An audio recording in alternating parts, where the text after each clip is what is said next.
Olá, meus amigos do Brasil, tudo bem por aí? Que ótimo, hein? Que ótimo! Estamos chegando com o nosso Visão Geral de hoje. Você sabe, cada dia um tema. Visão Geral é isso, é uma visão diferente no seu dia a dia. Por aqui desfilam os mais importantes, ou as mais importantes personalidades dos mais diferentes segmentos da nossa sociedade. E hoje nós vamos falar de um assunto que, de uma maneira geral, é algo novo. Storytelling, sabe o que é isso? Pois é, Max Franks vai explicar pra gente. Ele é consultor e professor na área de Storytelling e a gente vai aprender até como aplicar. Vai ser muito interessante essa entrevista, com toda certeza, com o Max Franks, que é uma pessoa muito conhecida, muito famosa, e eu tenho o maior prazer em recebê-lo aqui. Tudo bem? Seja muito bem-vindo, Max. Como é que você vai? Tudo bom? É um prazer estar aqui. Que bom recebê-lo aqui, Max. Max falou que com essa barba ele fica mais velho, parece mesmo uns 35 anos. Eu tô com a impressão que as pessoas vão olhar para mim e vão achar que eu tenho mais de 30 anos, eu tô pensando em tirar já. Preocupado. Isso aí é muito interessante. Agora, o que eu acho mais interessante é que a barba, ela é mesclada de branco e preto, o cabelo só preto. Interessante isso, né? É porque o shampoo ele deixa, né? É isso aí. Então, essas tecnologias hoje são realmente fantásticas. É verdade. Max Franks, deixa eu falar dele aqui para vocês, embora muita gente já o conheça, professor de Storytelling da Inova Business School e do Instituto Brasileiro de Formação de Educadores. Educador, letrado e turismólogo, olha que legal. Professor de língua portuguesa, hoje eu vou apanhar aqui, hein? Que é isso? Língua italiana, literatura, redação, além de guia de turismo. Consultor e professor na área de Storytelling. É graduado em letras e pós-graduado em inovação da educação. Tem 6 livros publicados, entre eles o primeiro livro no Brasil sobre storytelling e suas aplicações no mundo dos negócios. É isso. Professor Max, o que é storytelling? Olha, Alberto, você é um grande storyteller. Você é um grande contador de histórias. E, na verdade, traduzindo o meu currículo, professor de redação, professor de literatura, professor... Na verdade, eu sou um contador de histórias também. Nós somos colegas que agimos com storytelling, mas agimos de uma forma diferente. Você é um comunicador, eu sou um professor. E o storytelling, ele tem um nome novo, mas ele é uma prática muito antiga. Não é bem verdade que Você sabe o que acontece nesse mundo do marketing, da publicidade? O que eles fazem? Os caras são espertos, né? Os caras pegam uma coisa antiga, colocam num embrulho novo, colocam um nome novo e dizem, olha que grande novidade que apareceu. Storytelling. Na verdade, a contação de histórias, né? Sim. É uma coisa muito antiga. Nós praticamos todos os dias. Todos os dias. Né? E agora, existe uma... Não é só contar a história por contar a história. Sim. É contar a história para alguma coisa. Eu, por exemplo, tenho filhos. E quando eu vou contar a história para meus filhos, para eles dormirem, eu não conto uma história, e nem acredito que o nosso telespectador conte, ou que você tenha contado ou tenha escutado, uma história onde alguém desonesto terminou bem a história. Não. O vilão tem que pagar. Você não vai contar uma história onde um contravalor mereça alguma apologia. Alguma coisa interessante. Você vai contar uma história onde um valor deva ser exaltado. Sem dúvida. Então, você está contando uma história para o seu filho ou para a sua filha para que ele aprenda um valor. Então, qualquer história que você conte para, por exemplo, vender uma coisa, para engajar o seu cliente, para mobilizar alguém, para convencer alguém, para seduzir alguém, isso é o uso do storytelling. Interessante, o Max. Então, se você disser para o seu filho, é muito bom ser honesto, você tem que ser honesto, é importante ser honesto. É diferente de você contar uma história onde o desonesto não leva vantagem na vida e o honesto sai bem. O que você acha que tem mais força, pela sua experiência? Eu acho que é a história. A história. A história vira um exemplo. Isso. Existe um outro elemento também, a questão da emoção. Se você diz, meu filho, seja honesto, ok. Ele já ouviu isso. Não tem muito efeito. Sim. Agora, se você contar uma história emocional, onde alguém desonesto pagou por isso, alguém honesto foi premiado porque foi honesto, ou foi celebrado porque foi honesto, ou foi reconhecido por ser honesto, ou alcançou a vitória sendo honesto... Isso vai ser marcante. Vai ser muito mais marcante para ele. Nós estávamos falando no bastidor, e eu concordo com você, eu acredito que o grande storyteller da humanidade foi Jesus Cristo. Sim. Mas eu devo lhe confessar que eu sou agnóstico. Sim. Eu acredito nisso não pela força da fé ou da religião. Eu acredito nisso como um estudioso do assunto. Sim. Porque, veja só, Jesus, quando ele queria dizer alguma coisa para as pessoas, ele não ia do ponto A para o ponto B. Ele tinha as nuances. Ele usava o quê? As histórias. Que eram chamadas parábolas. As parábolas, exatamente. Não é isso? Exatamente. O que é a parábola? Em vez de eu ir do ponto A para o ponto B, o que você acabou de fazer, meu filho, seja honesto, Isso. ele conta uma história onde alguém que é honesto Muito bem. foi premiado. Então, ele talvez seja o inventor do storytelling. Agora, o Max Frank está fazendo com que nós aqui entendamos de forma diferente quando as pessoas, por vezes, dizem assim, fulano de tal, aquele é um contador de histórias. Parabéns! Ótimo, maravilhoso, né? E quando, de repente, você chegar para o seu chefe e você falar alguma coisa para esse seu chefe, falar assim, não me venha com história. Calma, chefe, a história é coisa fundamental na vida. Sim, eu estava comentando, a maioria das coisas, se não todas as coisas que nós acreditamos porque acreditamos em histórias. Sim. Você acredita, por exemplo, de uma composição química. Desculpa, eu não sou químico. Sim. Alguém me disse que isso Se você aqui... dá o hidrogênio com o oxigênio, o H2O vai dar água. Desculpa, eu não tenho como provar, porque eu não sou químico. Mas te contaram isso. Eu acreditei. E quando você está estudando, o que a professora está lhe passando também é história. Perfeitamente. Perfeitamente. Inclusive, você tem outra opção. Você pode fazer a experiência e contar. E depois vai virar história do mesmo jeito. Virou história. Então tudo é história. Virou história. Interessante. E história com... me explica uma coisa aqui. As histórias com H, que são as histórias verdadeiras, a gente tem mais facilidade de acreditar. Ou, pelo menos, estamos mais predispostos a acreditar. E as histórias com E, que nos fazem crer também, elas são por força do contador de história? Ele que soube contar e transformou algo que não existe em verdade? Eu lhe respondo isso fácil. O Hemingway foi um cidadão, um sujeito, um escritor espetacular, né? E ele fez muitas experiências. Por exemplo, ele escreveu o livro O Velho Mar, ele foi para Cuba, ele pescou, ele gostava de pescar, então ele ouviu a história do Velho Mar e ele escreveu. Ele escreveu Por Quem Dobram os Sinos, porque ele foi como um revolucionário lutar na guerra contra Franco lá na Espanha. E um dia perguntaram para ele se todas as histórias que ele conta eram verdade. E ele disse, todas as histórias que eu conto são verdadeiras, até as que eu inventei. Até as que eu inventei. Porque existe a verdade, ela não está exclusivamente no fato. Ela está na verdade humana. Por exemplo, se nós falarmos de Procurando Nemo, peixes não falam. Sim. Mas se eu perder meu filho, eu vou ficar desesperado tanto quanto... Ficou o pai, a mãe do Nemo. Isso. Aliás, assisti a esse filme pela enésima vez, porque a minha neta de 2 anos, toda hora que vai em casa, tem que pôr esse filme. É um filme maravilhoso. Por que as crianças querem ouvir a história várias vezes? Você falou aqui que conta história para o seu filho, sempre enaltecendo aquilo que é de bom e tal. Quantas e quantas vezes, quando os meus filhos hoje, para você ter uma ideia, eu sou avô, os meus filhos hoje já não acreditam muito nas histórias do pai. Mas quando garoto, quando criança, querem que a gente conte a mesma história várias vezes. Por que isso? Porque, na verdade, nós vamos entrar um pouquinho na teoria do storytelling. Existe um sujeito, um pesquisador, um mitólogo chamado Joseph Campbell, e ele fez um estudo amplo, profundo, e ele chegou a uma conclusão inovadora, impressionante.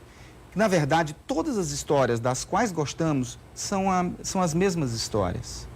Elas têm a mesma estrutura, elas têm a mesma sequência de quê? De um herói que está no mundo comum, essa é chamada jornada do herói, que foi cunhada por esse mitólogo chamado Campbell. Nós temos um herói no mundo comum, numa zona de conforto, que é apresentado para ele um problema. Geralmente ele não quer participar do problema, porque sair da zona de conforto é ruim, é difícil. Claro que é.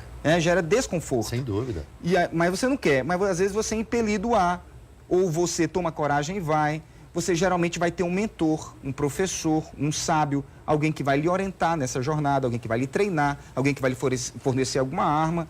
Você vai enfrentar uma dificuldade grande, um bandido, um rival, um adversário, uma tempestade, uma aridez, alguma coisa grave.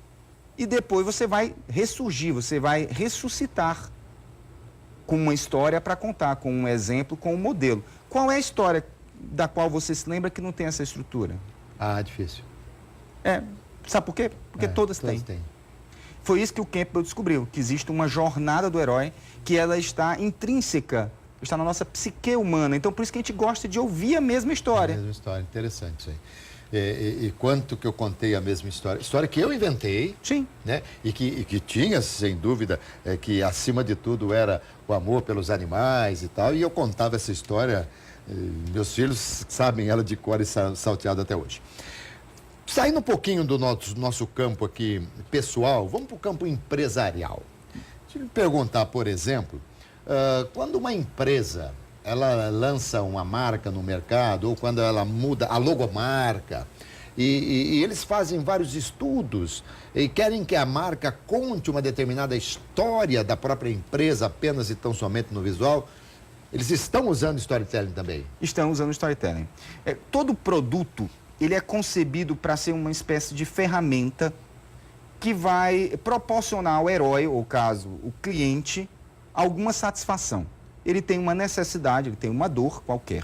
Eu estou com fome, isso é uma dor. Eu preciso de uma nova roupa, porque eu estou sem roupa. Eu tenho uma dor. O mercado vai criar um produto qualquer, vai criar de uma forma tão atraente para que eu queira, e assim eu vou sanar a minha dor. Mas eles são muito mais espertos, porque antes disso, eles criam uma dor em você que você não tem. Se você imaginar, quantos sapatos realmente a gente precisa? Quantos relógios a gente precisa? Um também. Na verdade, nós temos dores criadas pelo mercado. Ele te adoece, o mercado te adoece. Para te dar o remédio. Para te vender o remédio. Só que se a gente tiver algum senso crítico também, a gente pode não entrar nessa história. Mas entendam que estão ali criando uma história. Que para que eu tenha sucesso, ou que eu pareça que tenho sucesso, eu tenho que usar, por exemplo, uma grife tal. O que é uma grife? Uma grife é uma marca com história. Marca com história, exatamente. Então, nenhuma grife nasce do dia para o outro. Tem que ser uma história. E mesmo que nasça, ela vai nascer com elementos... De alguém que tenha tido uma história. Perfeitamente. Então, no fim, o que eu quero lhe provar, Alberto... Amanhã você lança aí um produto Max Franco. O produto não tem história nenhuma, mas o Max Franco já tem um background. Exato. Uma história, e aí já nasce com carinho. Se alguém lhe contratar por alguma coisa, vai lhe contratar pelo quê? Pela sua história. Pela minha história. Isso, a sua história vai lhe referendar que você é capaz de fornecer aquilo que eu desejo. Então, é muito impressionante a gente ver que o storytelling ele não é um detalhe. As nossas crenças são baseadas em histórias que a gente acreditou, que a gente viveu, ou que a gente concebe. Eu posso conceber que tem vida fora do planeta. Do planeta Terra. Isso é uma história. Não obrigatoriamente real, mas é uma história. Agora, a história real, ela é contada com as mesmas vírgulas, os mesmos pontos, as mesmas interjeições e tudo que você, até os trejeitos que você conta, ela preserva ao longo do tempo quando a história realmente é real, não é assim? Sim. A história real primeiro porque, vamos lá, a história é real para você. Tanto que, me siga, Duque de Caxias, no Brasil, é considerado um herói ou um bandido? Um herói. Sigam os que forem brasileiros. Perfeitamente. Pergunta para os paraguaios. Ah, tá certo. Então, qual é a história real? Verdade. É verdade, você tem toda a razão. Aliás, a gente... o que é verdade para mim nem sempre é verdade para você e vice-versa e versa-virse. Tá certo? Napoleão, herói para os franceses. Sem dúvida. Pergunta para os espanhóis. Pois é. Se nós fôssemos falar, coisa que não faremos para evitar problemas maiores, de alguns políticos brasileiros. Eles são heróis para alguns, são bandidos para outros. Porque cada um tem uma história a acreditar. São os maiores storytellers da história, os maiores storytellers, talvez. Não, eu não acredito que eles são, não. Eu não acredito que eles são, não. Eles usam storytelling. Todo político, ele quer parecer para o seu público um herói. De ser ou de estar, nesse caso? Eles estão em storytelling? Não são? Eles são storytellers, são. Agora, o grande problema é tudo uma questão de fé, Alberto. Quando eu estou falando fé, é em acreditar. Se o cara ele não tem mais credibilidade, como é que eu vou acreditar nele? Ele pode dizer que isso aqui é água. Mas como ele já perdeu a credibilidade, eu não acredito mais. Eu posso achar que é vodka. Não, tudo bem, mas e como é que eles conseguem... Eles têm uma máquina, né? Poder. Eles têm uma máquina muito forte, muito poderosa, com muito dinheiro, e com muitos técnicos, com muitos especialistas, com marqueteiros fortes, para poder lhe maquiar, para poder lhe heroicizar. Entendi. Pelo que a gente está conversando, porque a gente está entendendo, todos nós somos um pouco mais ou pouco menos storytellers. Todos nós somos, Sim, né? somos. Temos um pouco mais. E no seu caso, por exemplo, que estaria no Max? Não, eu estou bem longe. Digamos assim. Basicamente é estudo, é curso, não existe isso, não está na grade, não está nas faculdades, quero dizer, me fugiu aqui a palavra. Não está nos planos de ensino, está nos currículos. Currículos, exatamente. Mas existe uma diferença, por exemplo, entre um sujeito inteligente e um sujeito sábio. Qual que é? O sujeito inteligente, ele pode ter se tornado inteligente por estudo. E o sábio, ele pode se tornar sábio sem nunca ter frequentado uma sala de aula. Concorda comigo? Concordo. Então, aí o inteligente... Eu não usava o sábio, eu usava o inteligente e o culto. Sim. Sim. Culto, sim. Ele... Isso é nomenclatura, repente, mas eu aceito. Mais ou menos, tá. O inteligente, a mim me parece ser mais interessante ser inteligente a ser sábio, na minha visão.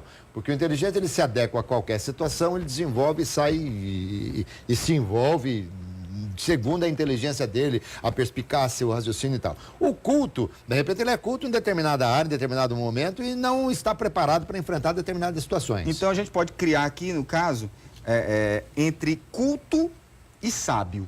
Tá. Porque o sábio, ele, não obrigatoriamente, ele frequentou sala de aula. Tá. Mas as experiências que ele teve na vida, o que ele experimentou, o que ele viveu, fez com que ele enxergasse a vida de uma forma refinada. Então você vai ver essas pessoas bem sábias, que às vezes a gente conta no interior, eles têm uma visão de vida e eles nos contam histórias com verdades que talvez eu passe a vida inteira estudando e não chegue a ela. Não chegue a ela, exatamente. Então, esse sujeito é um storyteller. Não obrigatoriamente eu preciso passar pelos bancos de faculdade ou bancos de escola para aprender isso. Se eu puder, ótimo.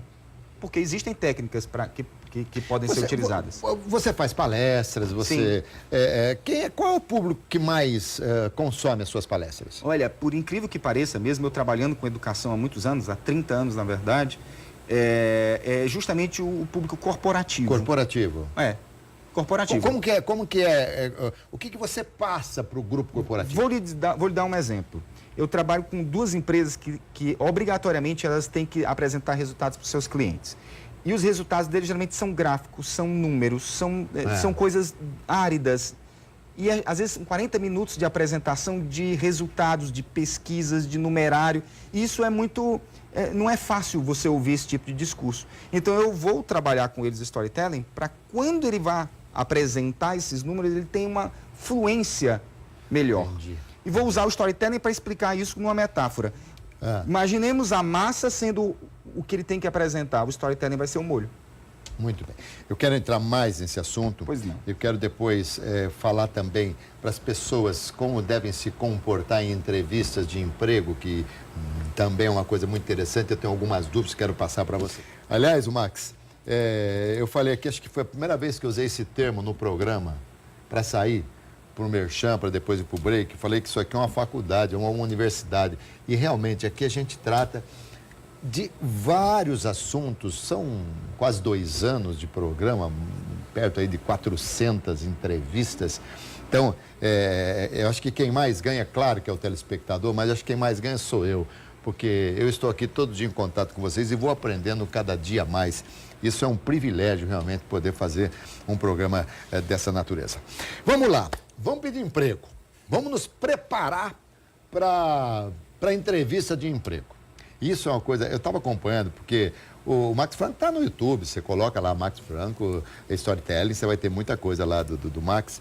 Eu estava acompanhando algumas coisas suas lá, achei muito interessante. O Storytelling não pode ser tão fantasioso, né? Sobretudo numa entrevista de emprego, né? O Storytelling, ele faz parte do seu repertório. É importante que todo mundo tenha boas histórias para contar. É sempre muito legal você estar perto de pessoas que contam boas histórias. É como aquele tio que parece que a festa da família só começa quando ele chega. Sim. E aí a gente... E termina quando ele vai embora. Exato. E ele conta a mesma história, mas a mesma história contada por ele é diferente de se eu fosse contar a história. Sem dúvida. Por quê? Porque ele é um grande contador de histórias. Então, o storytelling pode ser usado em qualquer hora, mas de uma forma diferente. No caso de uma entrevista de emprego, é natural hoje que você ouça a pergunta da entrevistadora, da RH, etc. Vai perguntar que tipo de dificuldade você passou ou na sua vida de estudante, se você está começando, se você não tem vida profissional anterior, pregressa, ou na empresa anterior. Por quê? Porque ele quer saber como é que você lidou com a adversidade, né? Sim, com a adversidade. Adversidade, exatamente. Como você lidou com a dificuldade, como você ultrapassou. Por quê? Porque qual é o emprego que não é resolução de problemas? Todos são. Todos são. No dia que nós formos todos saudáveis, os médicos perderão o emprego. Perderão o emprego, exatamente. Né? No dia que todas as pessoas forem sábias, não vai ser necessário mais ter professor. Sem dúvida. Então, no dia que resolvermos os problemas do mundo, nós teremos um grande problema, que será o desemprego geral. Né? Então, a mesma coisa vai acontecer quando você vai para uma entrevista de emprego. Uma das coisas que eu sempre digo, não minta. Até porque hoje em dia é fácil você cruzar informações e descobrir. As pessoas usam muito essa expressão, não minta. Se for preciso, omita. Sim. Omitir não é mentir. Não, omitir não é mentir. Agora, se a pessoa lhe pergunta uma situação onde na empresa anterior você passou por uma dificuldade, como você lidou com isso, nós temos a mania de nos apresentarmos, e até é compreensível pela ansiedade da condição, daquele momento, a gente se apresenta da melhor forma possível, isso é natural. Só que, no fim, nós somos seres humanos. A pessoa que também está lhe entrevistando é ser humano. Ela sabe que você tem defeitos, porque todos temos. E ela quer, aquele é o momento para ela investigar se o seu defeito cabe naquela empresa, ou se a sua virtude também cabe naquela empresa. Então, o ideal nesse momento é que você conte uma situação real, como é que foi que você a enfrentou, se você a enfrentou bem, se você não a enfrentou bem, o que você aprendeu com isso? Essa é a questão. Então, eu sempre recomendo, maquiar não é mentir. Eu e você nos maquiamos para estarmos aqui. A maquiagem não é uma mentira. Com a maquiagem eu posso lhe embelezar, não posso? Mas se eu quiser, eu também posso lhe enfeiar. Sim, depende da maquiagem que você fizer. Perfeitamente. A maquiagem não é uma mentira. Ela só vai realçar seus traços. Agora, vou ficar um pouquinho nessa área aqui, porque é uma área, nós temos 14 milhões de desempregados e está todo mundo aí, né? Dizem que está melhorando. Quem está desempregado fala, mas melhorando para quem, né? Exatamente. Aquela história que você falou de Napoleão para a França e para a Espanha, né? Para um tá bom, para outro não tá. Para o governo é muito interessante que ele fale que as coisas estão melhorando. Não, e eu lhe digo, vou lhe contar outra história eterna. Existe, quem dizia muito isso era Ariano, dizia que existe a mentira grande e a estatística. O maior índice da mentira é a estatística. Porque eu posso usá-la da forma que eu quiser também. Eu posso maquiá-la, inclusive. Mas vamos lá. Quando a gente vai se sentar ali para ser entrevistado, uma pergunta muito comum. Por que você saiu do emprego anterior? E aí nós temos que dizer que saímos e relatar exatamente a razão pela qual saímos. Ou você pode passar uma maquiagem? Eu acho que a maquiagem é necessária. E a pessoa deve fazer seus descontos. Maquiar não é mentir.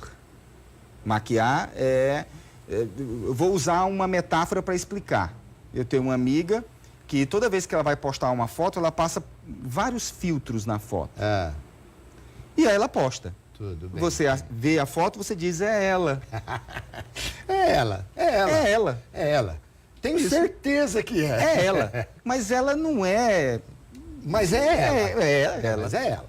Então, não entendi perfeitamente. Acabei de usar um storytelling para explicar como é que você faz esse uso. Aliás, eu costumo dizer o seguinte: se você não gostar da foto de perfil, a foto de capa da pessoa, desista. Nem desista, porque a gente escolhe a melhor para colocar ali, né? Desista. Sempre tal e não sei o quê. Brincadeira, viu, gente? Até porque, como dizia... A beleza não está aí. Né? A beleza como não dizia, está aí. Como escreveu Antônio Exupéry, o essencial é invisível para os olhos. Exatamente. Tá certo? Exatamente. Então a gente tem que imaginar outra coisa.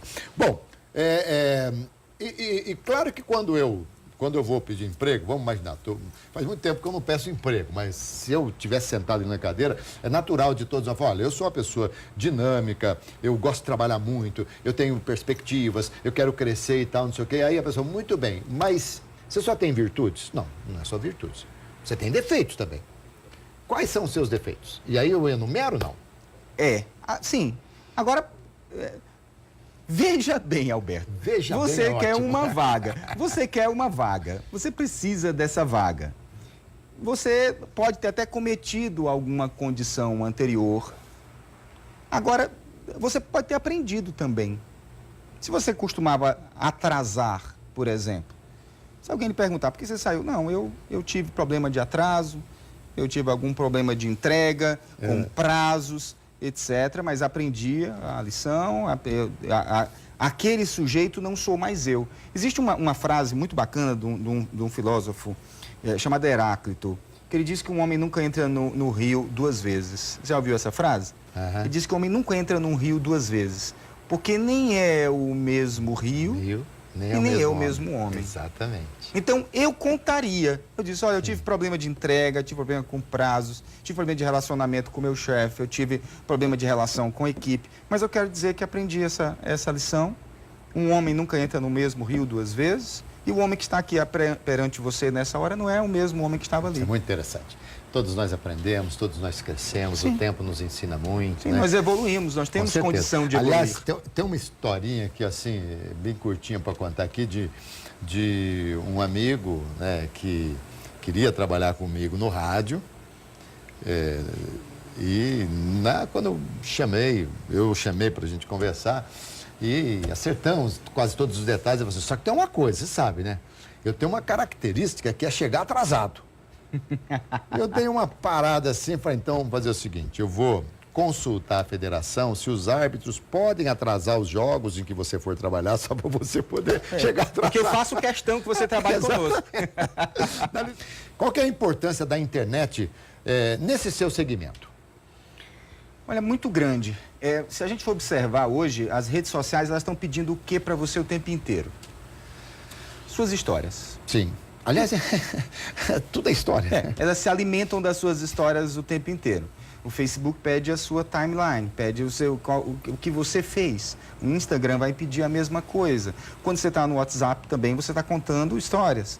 Então, a rede social é o grande veículo, é o grande duto das histórias. Nós somos excessivos consumidores de histórias. Você está o tempo inteiro contando as suas histórias para as pessoas e está o tempo inteiro curioso sobre as histórias das pessoas. Qual é o problema disso? O problema disso é que você não posta o pão com ovo, Alberto. Você não posta a sua pia cheia de prato. Isso! Você filtra várias vezes. Né? Aí é uma glamorização da vida das pessoas que vai causar, às vezes, questões traumáticas. Porque a grama do vizinho está ficando verde demais e ninguém é tão feliz assim. Eu costumo dizer que eu quero morrer, não quero ir para o céu não, quero ir para o Facebook. Porque só há pessoas felizes no Facebook. Eu não quero ir para o Instagram porque tem muita academia. Né? As pessoas vão demais para a academia e eu não gosto de academia. Então, para o Facebook é melhor que as pessoas viajam, as pessoas comem bem, as pessoas se vestem muito bem, as pessoas estão sempre em festas, as pessoas são sempre muito bonitas, muito agradáveis. É a melhor versão. É a melhor versão das pessoas, elas se apresentam na rede social. Né? Então, isso aí causa um vazio social muito grande, porque a gente sabe que aquilo ali é pilhéria, que aquilo ali é farsa, que aquilo ali é embuste. Porque você vive viajando, não, ele posta a mesma foto de uma mesma viagem há faz 3 anos, entendeu? Não, e sem contar que a exposição que fazemos, ela é, acima de tudo, perigosa, né? Sim. Porque a gente conta tudo, né? No Sim. Facebook teve até não sei se foi um comercial ou institucional de uma televisão, onde tinha alguém que estava ali para adivinhar o seu futuro ou falar do seu passado, e ele estava com um ponto eletrônico, cada pessoa que ia ser consultada ali, eles entravam no Facebook e ele ia falando, olha, você tem um carro amarelo e tal. Não, tem, como é que pode? Quer dizer, o Facebook está expondo tudo, né? Fala para mim, como é o evento? É hoje o evento, né, que você vai... Eu tenho um evento hoje, eu estou hoje na Inova Business School, trabalhando liderança através do storytelling. Nós vamos falar de líderes, de competências que são necessárias para que você possa construir um líder, se é que isso é possível. Um líder pode ser construído ou um líder é nato? Isso, o líder não nasce com o espírito de liderança, não? É uma das coisas que nós estamos investigando. Eu faço um mini curso, Alberto, hoje, que ele é muito diferente. Primeiro, eu tenho palestras, mas hoje eu não dou palestra. O que eu faço? Eu divido o grupo em diversas equipes, divido líderes de consagração mundial. Vamos falar de Mandela, vamos falar de Gandhi, vamos falar de Madre Teresa, vamos falar do Papa João Paulo II, ou do Papa atual. Vamos pegar grandes líderes mundiais e vamos pegar quais são as características que eles tinham. Será que todos têm a mesma característica? Vou dar um exemplo para você. Hitler era bom orador. Madre Teresa era? Então, oratória não é uma competência obrigatória para um líder. Para um líder. Isso. Vamos lá. Coloca-se caráter para ter líder, para ser um líder. Ok, podemos falar de Jesus. Mahatma Gandhi. Sim, mas aí serve para Stalin ou para Mao Tse Tung? Não serve. Serve para Osama Bin Laden? Não. Era líder. Indiscutivelmente. Então, existem... O caráter também já não é condição sine qua non. Você entendeu. Harvard publicou um documento com 16 habilidades que um líder tem que ter. Eu, inclusive, estou aqui com um documento. Ele diz, por exemplo, capacidade de inspirar. Todo líder tem que ter capacidade de inspirar. Segundo, coloca honestidade. Terceiro, coloca foco em problemas. Depois ele vai colocar estratégia, relacionamento, um bocado de características. Eu pego durante essa noite e a gente vai investigar se todos os líderes tinham essas características. O foco, talvez, obstinação. Na minha opinião, eu não quero dar spoiler, mas o que eu acredito de um carisma. Vamos juntos. Carisma. O que é carisma? Como é que eu faço para ter carisma? Eu não sei. Dá para eu ter amanhã de manhã 8 horas carisma? Não, eu acordar e quero tomar uma dose de carisma. Isso, pronto. Não, eu vou para a escola de carisma. Vou fazer um curso de 8 horas de carisma. Não existe isso. Como é que eu me preparo para ter carisma? Interessante, né? Não é louco? Mas é uma loucura. Já me disseram que eu sou uma pessoa carismática também. Você é carismático. Mas agora me dá quais são os elementos para ser carismático? Se você perguntar os elementos da água, você disse. Sim. Para eu fazer o molho que eu falei, você disse. Aqui o ingrediente tal. Sim. O ingrediente do carisma, me conta. Não tem. Aí, primeiro que, como você disse, isso aí é algo que se constrói ao longo do tempo. Imagino que seja assim, né? Isso. E depois também é algo profundamente relativo. Vamos lá, Lula tem carisma? Nossa. Isso. Para você. Você consegue enxergar. Para alguém que não gosta... Não estou dizendo que eu goste, não. Sim. Mas independente disso, para mim, o Lula foi um líder carismático. O maior líder dos últimos tempos na política brasileira.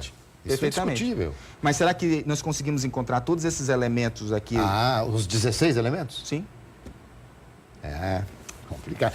Coloca de novo o endereço para mim aí no rodapé, o endereço que ele vai, onde vai, acho que é na Júlio de Mesquita, né? Perfeitamente. Número 840? Exatamente. Tá aí, exatamente. Inova Business School, Júlio Mesquita 840, aqui no Cambuí, em Campinas, a partir das 7, 7h30? A partir das 7 horas. Tá. O acesso do público é gratuito? Como é que é? Todo gratuito para todo mundo. Esse é um papel que a faculdade faz, de abrir esses momentos. É uma questão também de responsabilidade social, a gente está discutindo isso. É uma forma de criar relacionamento com esse público. E depois, eu volto a lhe dizer, não é uma palestra, eu não vou estar lá para ensinar nada a ninguém. Nós vamos investigar. Até porque, ao descobrir que é preciso ter foco em resultado, amanhã, 8 horas da manhã, eu sei como é que eu faço para ter foco em resultado. Essa é uma coisa que dá para você balizar. Sem dúvida, sem dúvida. Essa é uma coisa que dá para você se preparar. É preciso ser honesto? Isso eu sei fazer. Basta eu ter vontade, ter compromisso, que eu sei ser honesto. Então, a gente quer fornecer ao público condições, esses ingredientes, para que ele possa, no seu dia a dia profissional, conseguir atuar como um bom líder. Max, a gente aprende a ser palestrante? A gente aprende, eu acho, a quase tudo. Mas eu adoro contar histórias para explicar histórias, né? Explicar isso Sim. aqui. O Neymar talvez treine mais ou menos do que alguns jogadores. Por que ele é melhor do que muitos? Por que o Messi é melhor do que talvez alguns? Vamos lembrar, o Romário, que odiava treinar, mas foi um dos grandes jogadores da sua época, um dos maiores que eu vi jogar. Também. Então, o outro treinou. E não conseguiu E chegar. não conseguiu chegar ao nível dele. Então, existe algo, isso aqui é uma coisa profundamente polêmica, mas existe uma coisa do talento. Existe talento. Você tem uma voz privilegiada. Lógico que você trabalhou a sua voz durante a sua vida. Mas se você não tivesse nascido com uma voz tão boa, teria sido muito mais difícil. Também concordo. Então, há elementos. Eu poderia me tornar um grande baterista. Eu poderia treinar 12 horas por dia. Mas eu conheço pessoas que nunca treinaram, que nunca tiveram aula e que pegam a bateria e tocam. Pois é. Por quê? Porque ele tem um ouvido apurado. Porque ele tem ritmo. Então, há algo nato que a gente traz. Eu não sei de onde. Sim, mas eu concordo com você. Sobretudo no futebol, Neymar acima da média. Não sei se o Neymar é tão aplicado como foram tantos outros, né? Craques em geração diferente, claro, em outro. Por exemplo, você pegar um Zenon que jogou aqui em Campinas, Jogou pegar muito. um Neto. Isso. O Neto, por exemplo, acabava o treinamento, ele ficava batendo falta o tempo todo, aprendendo a bater escanteio, de curva, essa coisa toda. Uma aplicação que teve tudo isso aí agregado àquilo que de repente já teria sido nato, né? E aí ele conseguiu desenvolver. E isso vale para todo segmento. Tudo. Eu, por exemplo, quantas e quantas vezes, durante a noite, durante o dia, ficava imaginando o que é que eu ia falar nas transmissões de futebol. Olha, vou falar essa frase, vou falar isso, falar aquilo, que é uma coisa natural. Isso é o aprimoramento. Isso aí eu acho que é você ser justo com Deus que lhe deu esse talento. Então aprimore, lapide, né? Faça disso aí o melhor possível. E veja uma coisa, você não pode nascer de novo para poder vir com talento. Mas você pode melhorar o final. Mas você né? pode trabalhar a sua competência. Com certeza. Você pode trabalhar a sua habilidade. Não dá pra gente dizer tenha talento. Não existe tenha talento, fabrique talento. Não. tem. Agora, a sua técnica você pode apurar. Max Franco, como eu aprendi, cara. Foi bom Obrigado, demais. viu? Passou rápido. Passou rápido. Aqui contando histórias foi muito bom. Exatamente. E que ninguém fale mais pra mim de vez em quando. Para, você é um contador de histórias. Ufa, graças a Deus que eu sou um contador de histórias. Isso é um elogio. Obrigado, querido. Muito obrigado. Gente, conversei aqui com o Max Franco, consultor e professor na área de Storytelling. E olha, gente, eu aprendi muito, espero que vocês tenham aprendido também, tá bom? Não se esqueçam, eu volto às 7h05 da noite com o nosso RF Esporte Clube, tá bom? Saúde, paz, alegria e muita sorte, gente! Então, ótimo.